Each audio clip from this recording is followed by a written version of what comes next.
Noël, parmi les cadeaux très prisés figurent en bonne place les montres.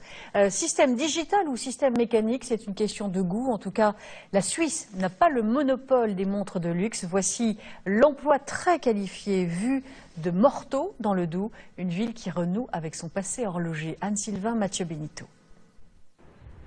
C'est l'histoire d'une belle endormie qui, tout doucement, serait en train de se réveiller. Morteau, les saucisses bien sûr, et puis autrefois, les montres. Vous vous souvenez? Parce qu'avant, c'était quand même une des principales occupations du coin.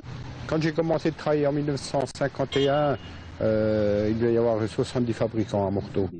Dans les années 70, Morteau comptera même 250 entreprises horlogères.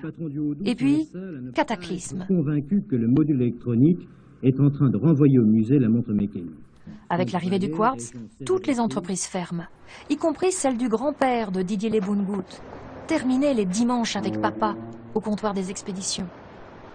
2000 montres faisaient tch. Et c'est pour moi le chant des cigales horlogères. Et ça sentait le cuir, le cartable neuf. Bon, ce sont toutes des images d'enfance qui imprègnent en cerveau et qui un jour peut-être vont vous prédestiner à faire une folie, à vous lancer dans la renaissance d'une horlogerie. Cette folie, la voici.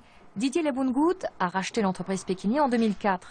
Depuis un an, une cinquantaine d'horlogers travaillent ici, et notamment sur cette montre mécanique, une petite merveille de technologie, élue par les Japonais plus belle montre du monde. En fait, l'aboutissement d'un véritable parcours du combattant.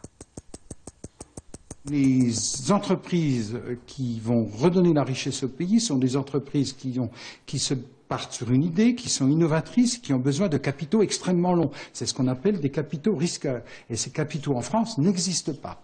Et les banques ne pensent pas d'ailleurs que ce soit leur rôle.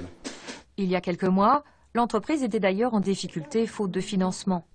2 investisseurs privés sont entrés au capital. Ce qui les a convaincus, c'est cet homme, un petit génie de l'horlogerie, débauché de Suisse, qui a accepté une baisse de salaire parce qu'on lui proposait tout simplement d'inventer une nouvelle montre. Ça m'a fait tilt parce que une feuille blanche, c'est pas souvent qu'on a ça.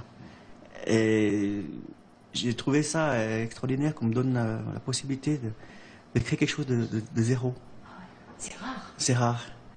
La majorité des salariés de l'entreprise vient de Suisse, mais paradoxalement, beaucoup d'entre eux ont été formés ici à Morteau, dans le meilleur lycée du monde en horlogerie. Le marché du luxe se porte bien. La question qu'on peut se poser, dans quel but cette montre a été faite? L'école, avec Pôle emploi et la région, vient donc d'ouvrir une classe pour les chômeurs.